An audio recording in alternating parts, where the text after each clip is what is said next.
எந்த காரியம் செய்தாலும் சரிதான் ஆண்டோடைய சன்னிதியை நம்ம இது பண்ணணும். பாருங்க, ஒரு தொழிலை தொடங்குறோம், அல்லது புதுசாக ஒரு இடத்துக்கு வேலைக்கு போறோம், இல்லை புதுதாக ஒரு மனிதனை சந்திக்க போறோம், ஏதோ ஒரு காரியத்துக்காக நம்ம நம்முடைய இடத்தை விட்டு இன்னொரு இடத்துக்கு போக வேண்டி இருக்குது, அல்ல பிரயாணமாக போக வேண்டி இருக்குது.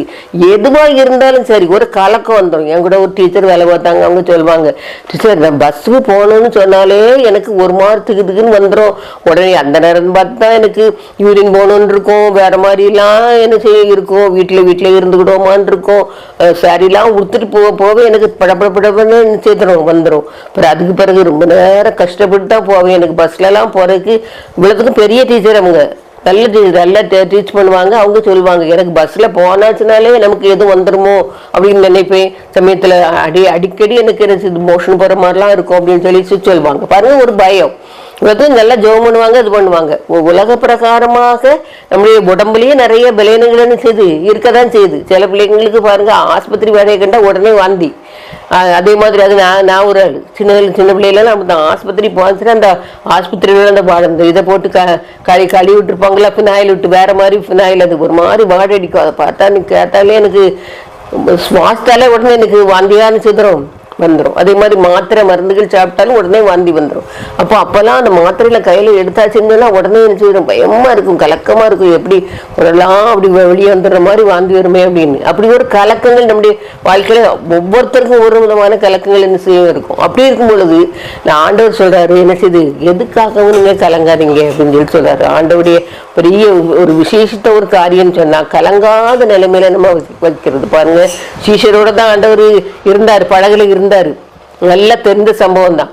கடல்ல அந்த படகு போயிட்டே என்ன செய்யுது இருக்குது, போகுது. அவங்கெல்லாம் மேல இருக்காங்க, ஏசப்பா இங்க இருக்கிறாரு, கீழ்த்தட்டுல படுத்து நல்லா தூங்கி இருக்காரு. சுற்றிலும் கடல் கொந்தளிக்குது. கொந்தளித்தாச்சுன்னு சொன்னாச்சுன்னா இவர் என்ன செய்யறாரு, எழுவி கலங்காதுங்கன்னு சொல்லி காத்தையும் கடலையும் என்ன செய்யறாரு, அதட்டுறாரு.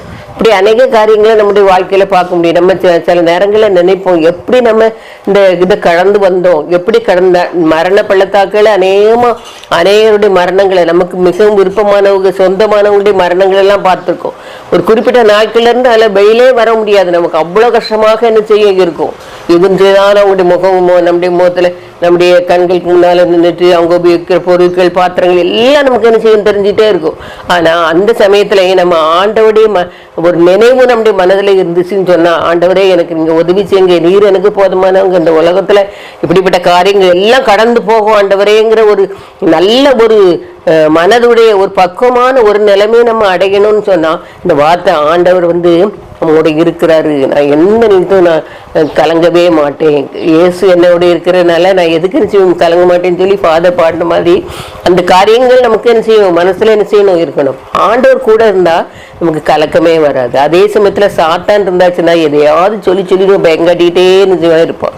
அந்த நினைவுகளே கொண்டுட்டு என்ன செய்வான், ரொம்ப கஷ்டப்படுத்திக்கிட்டே என்ன செய்வான் இருப்பான். ஆண்டவர் அப்படியே கிடையாது. அவர் நம்முடைய நினைவுகளை தூரத்துல இருந்து என்ன செய்யறாரு, அறியறாரு. நமக்கு மனதை ஆறுதல் படுத்துகிறவர், நம்முடைய தேவைகளை சந்திக்கிறவர். எந்த நிலைமையிலையும் நம்ம கலங்கி இருக்க வேண்டிய அவசியமே கிடையாது.